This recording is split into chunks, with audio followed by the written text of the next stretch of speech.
Participate in their stories. ആരുടെ കഥകളിലാണ് നമ്മൾ പങ്കെടുക്കേണ്ടത്? നമ്മുടെ കൂടെയുള്ള ആളുകളുടെ കഥകൾ തന്നെയാണ്. എന്ത് കഥയാണ് ഇവിടെ പറയാൻ ഉദ്ദേശിക്കുന്നത് എന്താണെന്നുള്ള ബ്രീഫായിട്ടൊന്ന് പറയാം. നമ്മുടെ കൂടെയുള്ള ആളുകളെ എപ്പോഴും മോട്ടിവേറ്റ് ചെയ്ത് നിലനിർത്തുക എന്നുള്ളത് വളരെ ബുദ്ധിമുട്ടുള്ളൊരു കാര്യമാണ്. കാരണം എന്തെങ്കിലും ചെറിയൊരു പ്രശ്നം വന്നു കഴിഞ്ഞാൽ അവർ ഡീമോട്ടിവേറ്റ് ആവാൻ ആ ഒരൊറ്റ കാരണം, ആ ഒരൊറ്റ ഇൻസിഡൻറ്റ് ചിലപ്പോൾ മതിയാവുമായിരിക്കും. അപ്പോൾ അതിന് ഒരു ചെറിയൊരു ട്രിക്കാണ് ഇവിടെ പറയുന്നത്. നമ്മുടെ കൂടെ ഉള്ള ആളുകൾ അവരോട് തന്നെ പറയുന്ന ചില കഥകളുണ്ട്. കഥകൾ എന്താണെന്ന് വെച്ചാൽ ചിലർക്ക് ചില സ്വഭാവ ഗുണങ്ങളുണ്ടാവും.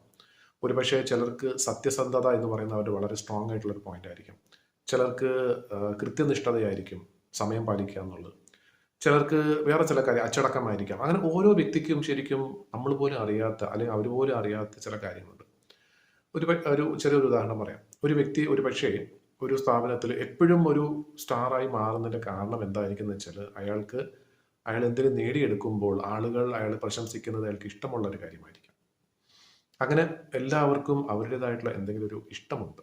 ആ ഇഷ്ടം എന്താണെന്നുള്ളത് അതാണ് അവരുടെ കഥ എന്ന് പറയുന്നത്, സ്റ്റോറി എന്ന് പറയുന്നത്.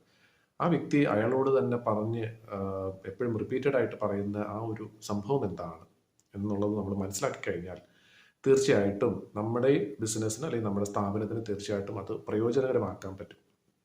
എന്താ കാര്യം എന്ന് വെച്ചാൽ അവർ ചെയ്യുന്നതിലൂടെ അവർക്കും സന്തോഷമുണ്ട്, കൂട്ടത്തിൽ നമ്മുടെ ആ കാര്യം നടക്കുകയും ചെയ്യും. അപ്പോൾ ഇവിടെ ആളുകളുടെ സ്വഭാവം മുതലെടുക്കുക എന്നുള്ളതല്ല ഇവിടെ ഉദ്ദേശിക്കുന്നത്. തീർച്ചയായിട്ടും അവർക്കും ബെനിഫിറ്റ് ഉള്ള ഒരു കാര്യം തന്നെയാണ്. പക്ഷെ തീർച്ചയായിട്ടും അതെന്താണ് എന്നുള്ളത് മനസ്സിലാക്കണമെന്നുണ്ടെങ്കിൽ നമ്മുടെ കൂടെ ജോലി ചെയ്യുന്ന ആളുകളുമായിട്ട് അത്ര നമ്മൾ അടുത്ത് ഇടപഴകിയാൽ മാത്രമേ അവരുടെ ആ കഥ എന്താണെന്നുള്ളത് നമുക്ക് മനസ്സിലാക്കാൻ പറ്റും.